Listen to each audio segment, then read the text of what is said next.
ప్రాంతం కాకుండా వేరే దగ్గర నుంచి పోటీ చేయమని ఆఫర్ కూడా వచ్చింది నాకు. అట్లా అయితే మేము ఇస్తాం టికెట్ అని.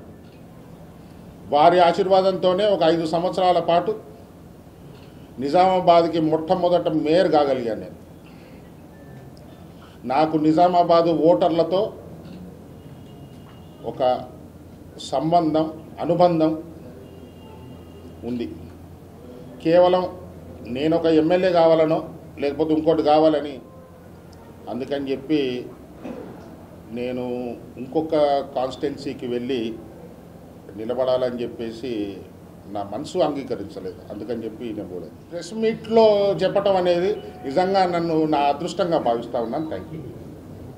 ఈ ప్రాంతమైనా కానీ నేను ఒక మంచి కాంప్లిమెంట్గా భావిస్తూ ధన్యవాదాలు తెలియదు. చూసినా ఎవరు అవునన్నా కాదన్నా నేను కాంగ్రెస్ వాదినే. సంజయ్ని గుర్తుపెట్టుకొని గుర్తు చేస్తున్నటువంటి నిజామాబాదు ప్రజలకు ఎల్లవేళలా నేను రుణపడి ఉంటాను. వారి పక్షాన వీలైనంత మటుకు చేతిలో గ్రీన్ ఇంక్ లేకపోయినా వారి పక్షాన ఏదో ఒక పోరాటంలో కానీ నా వంతు సాయం నేను చేస్తూనే ఉంటాను. నాకు ఒకటి సంతోషంగా ఉంది, సంజయ్ ఉద్యోగం పోయి కూడా 15-16 సంవత్సరాల పైన వాదన కాదు భావం.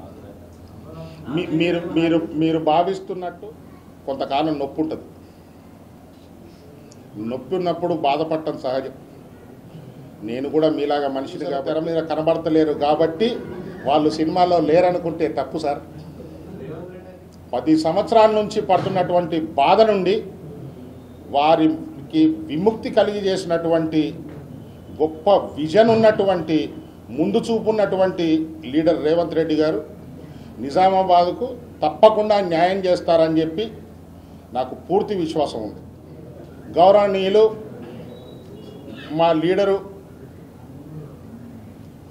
మామూలు లీడర్ కాదు, మా లీడరు రేవంత్ రెడ్డి గారు ఒక గిరి గీసుకొని ఒక టార్గెట్ పెట్టుకొని అసలు ఈ రాష్ట్రంలో గవర్నమెంట్ మార్చటము సాధ్యమేనా అనేటువంటి తరుణం నుండి ఒక దీక్షలాగా, ఒక తపస్సులాగా చేసి ఒక టైం బౌండ్ ప్రోగ్రాం పెట్టుకొని ఎన్ని ఇబ్బందులు వచ్చినప్పటికి కూడా తెలిసిన విషయమే, అది తెలిసిన విషయమే. మీరు చూడలేదేమో, పోయినా చాలా సందర్భాల్లో పోయినా. ఇంకా బీజేపీ వాళ్ళు మాట్లాడుతూ Modi garu, let me complete then I'll take your questions.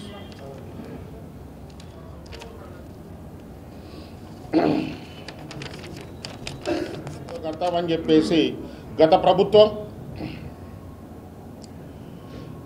ఆలోచన చేసిన విషయం అందరికీ తెలిసిందే. బీజేపీ వాళ్ళు మాట్లాడుతూ మోదీ గారు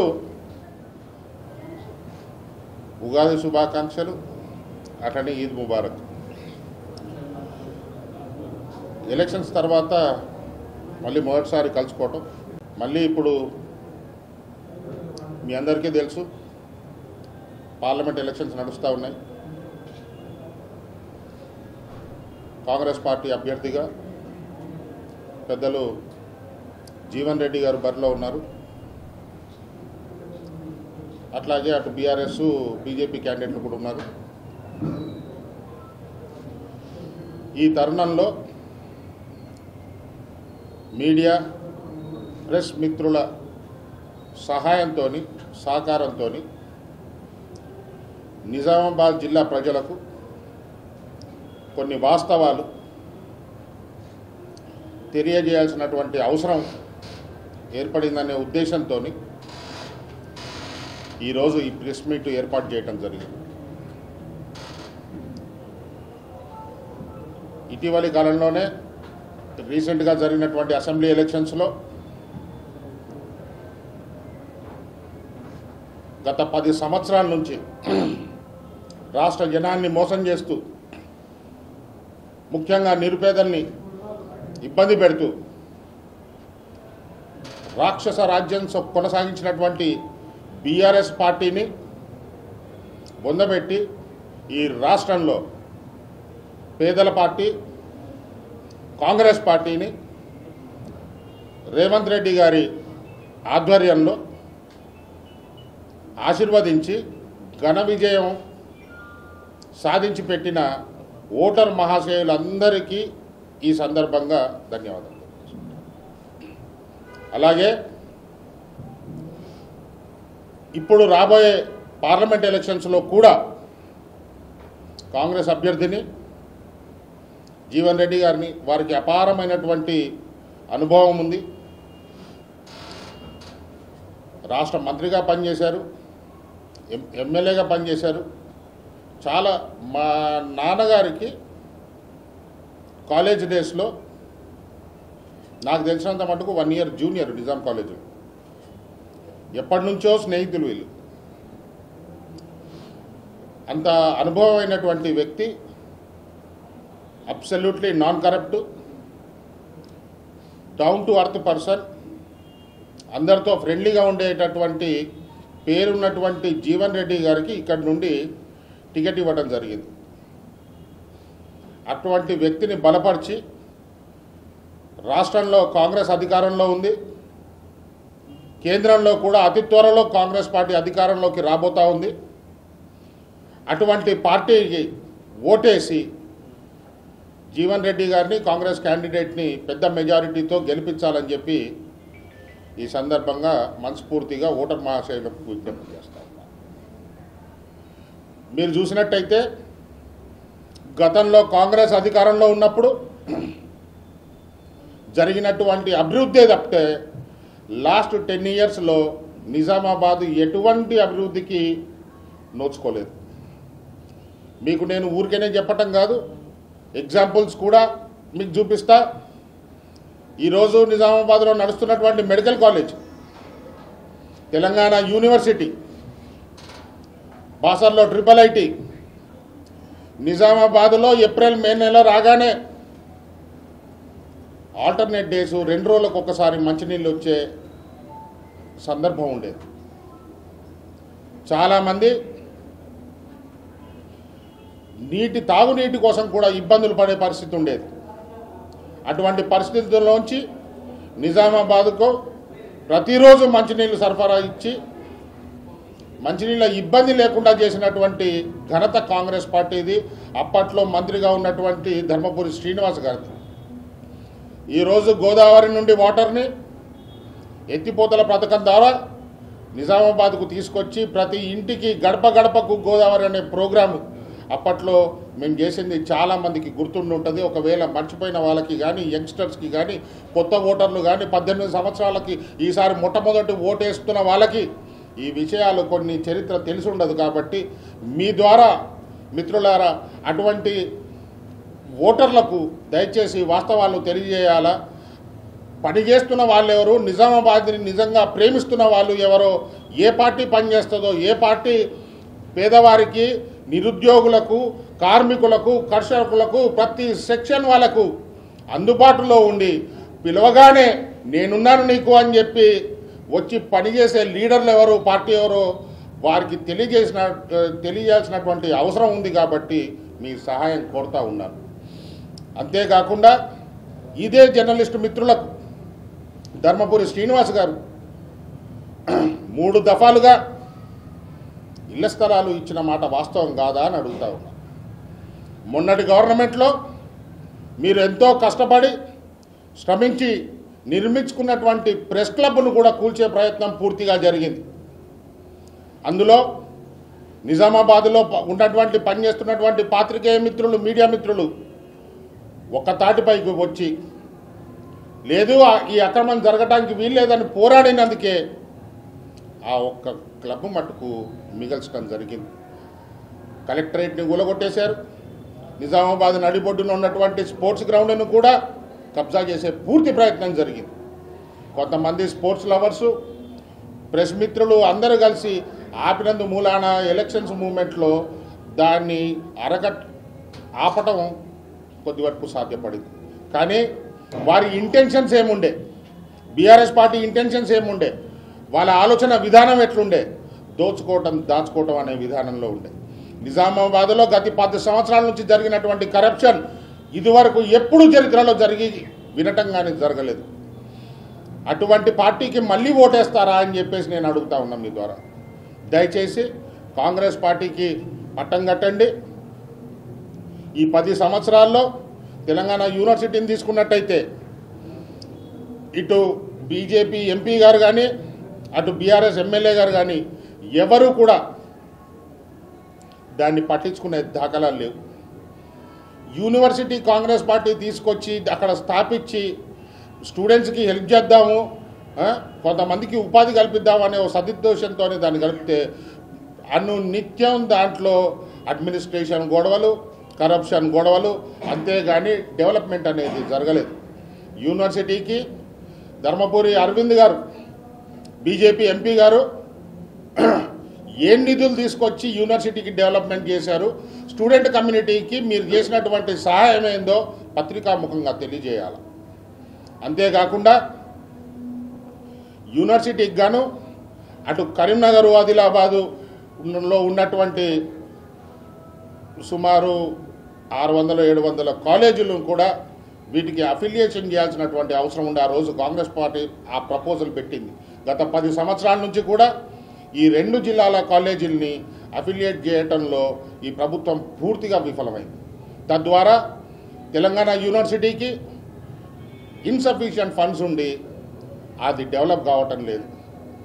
ఈ ఎలక్షన్స్లో జీవన్ రెడ్డి గారికి ఓటేసి కాంగ్రెస్ పార్టీని గెలిపించినట్టయితే కేంద్రంలో కాంగ్రెస్ పార్టీ ప్రభుత్వం ఏర్పడితే తెలంగాణ యూనివర్సిటీని డెవలప్ చేయడానికి ఈ పెండింగ్లో ఉన్నటువంటి పనులను సత్వరమే కంప్లీట్ చేయడానికి కాంగ్రెస్ పార్టీ కానివ్వండి, కాంగ్రెస్ పార్టీ హైకమాండు, మా గౌరవనీయులు ముఖ్యమంత్రి రేవంత్ రెడ్డి గారి ఆధ్వర్యంలో జీవన్ రెడ్డి గారు కానివ్వండి, మన జిల్లా సీనియర్ నాయకులు సుదర్శన్ రెడ్డి గారు కానివ్వండి, అందరూ కలిసి తెలంగాణ యూనివర్సిటీని ఖచ్చితంగా డెవలప్ చేస్తారని చెప్పి నాకు పూర్తి విశ్వాసం ఉంది.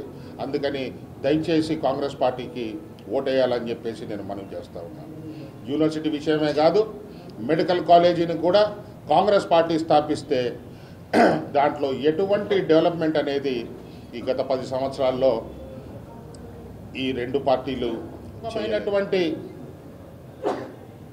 జాతులను, రిలీజియన్స్ని ఒకరికి కొట్లాట పెట్టి రాజకీయ లబ్ధి పొందటం తప్పితే డెవలప్మెంట్ యాక్టివిటీస్లో శూన్యం వీరి పాత్ర అని చెప్పి మీకు తెలియజేసుకుంటా ఉన్నాను. ఈరోజు శ్రీరాముడిని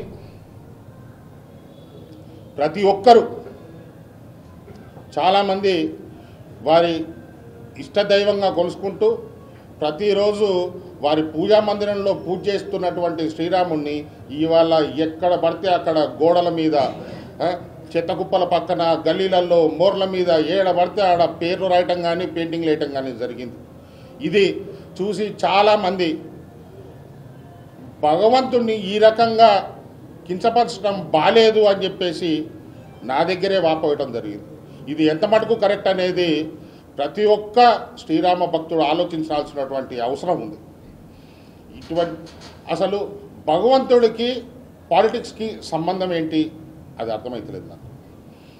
దేవుడి పేరు చెప్పి ఓట్లు అడగటం అనేది నైతికం కానే కాదు.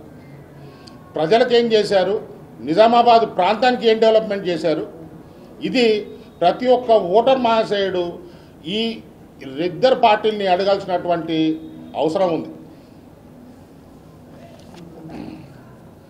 అంతేకాకుండా లాస్ట్ మూమెంట్లో మీలో చాలామందికి తెలుసు, చక్రాన్పల్లిలో ఎయిర్పోర్టు శాంక్షన్కి కూడా పూర్తి సర్వే జరిగింది. ధర్మపురి శ్రీనివాస్ గారు ఈ ప్రాంతంలో ఒక ఎయిర్పోర్ట్ ఉండాలని చెప్పి సెంట్రల్లో దాన్ని శాంక్షన్ కూడా చేపించడం జరిగింది. దాని మీద కూడా ఎటువంటి ప్రోగ్రెస్ లేదు, వాటిని పట్టించుకున్నటువంటి దాఖలాలు లేవు.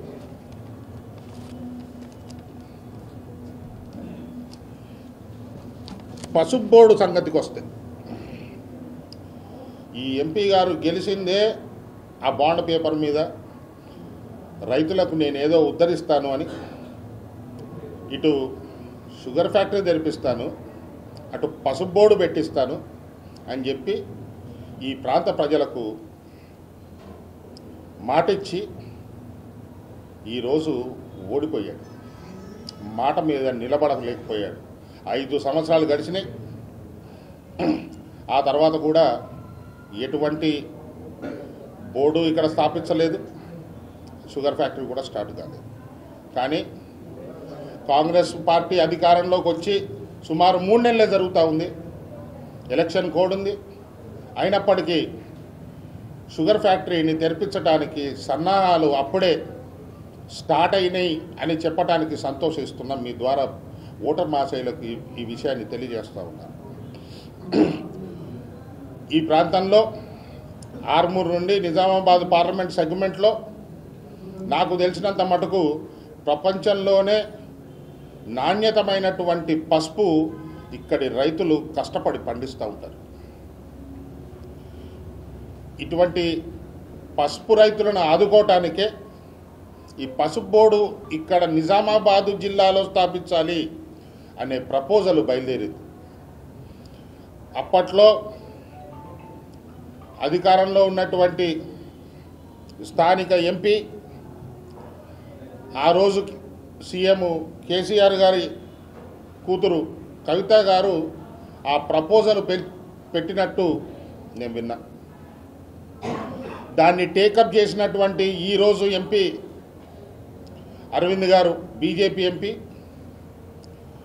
ఆయన హామీ ఇస్తూ ఒక టైం బౌండ్ ప్రోగ్రాం పెట్టి ఇంత టైం లోపల నేను బోర్డు కనుక స్థాపించకపోతే నేను రాజీనామా చేస్తాననే మాట కూడా మాట్లాడటం జరిగింది. మరి 5 సంవత్సరాలు గడిచినాయి. ఆ రోజు ప్రపోజల్ పెట్టినటువంటి బీఆర్ఎస్ పార్టీ, బాండ్ పేపర్ రాసినటువంటి బీజేపీ పార్టీ ఇద్దరు కూడా ఇక్కడ ఉన్నటువంటి చెరుకు రైతులకు, పసుపు రైతులకు ఇద్దరికీ కూడా నిట్ట నిలువున ముంచి మోసం చేసిన మాట వాస్తవం కాదా అని చెప్పి అడుగుతా ఉన్నా. అందుకని ఈ ఎలక్షన్స్లో కాంగ్రెస్ పార్టీకి ఓటేసి కాంగ్రెస్ పార్టీ అభ్యర్థి జీవన్ రెడ్డి గారిని గెలిపించి దేశంలో కాంగ్రెస్ పార్టీ అధికారంలోకి రావటానికి నిజామాబాదు రైతులు, ఓటర్ మహాశయులు అందరూ కూడా వారి వంతు సహకారాన్ని, ఆశీర్వాదాన్ని కాంగ్రెస్ పార్టీకి ఇచ్చి కాంగ్రెస్ పార్టీని బలోపేతం చేయాలని చెప్పి ఈ ప్రెస్ మీట్ ద్వారా సవినయంగా కోరుకుంటా ఉన్నాను. నమస్తే అండి. ఇది వ్యాపారం గురించి కాదు, ఓటు గురించి. ఎన్నికల్లో ఓటు వేయడం మన హక్కు మాత్రమే కాదు, కర్తవ్యం. ఎంతో మంది మహా నేతలు శ్రమించి ప్రాణత్యాగం చేసి ఈ అవకాశాన్ని మనకిప్పించారు. అందరూ ఓటు వేద్దాం. ఎందుకంటే ఓటు హక్కు ఊరికే రాదు. నా ఓటు ఎవరికో తెలుసా? అది సీక్రెట్ అండి.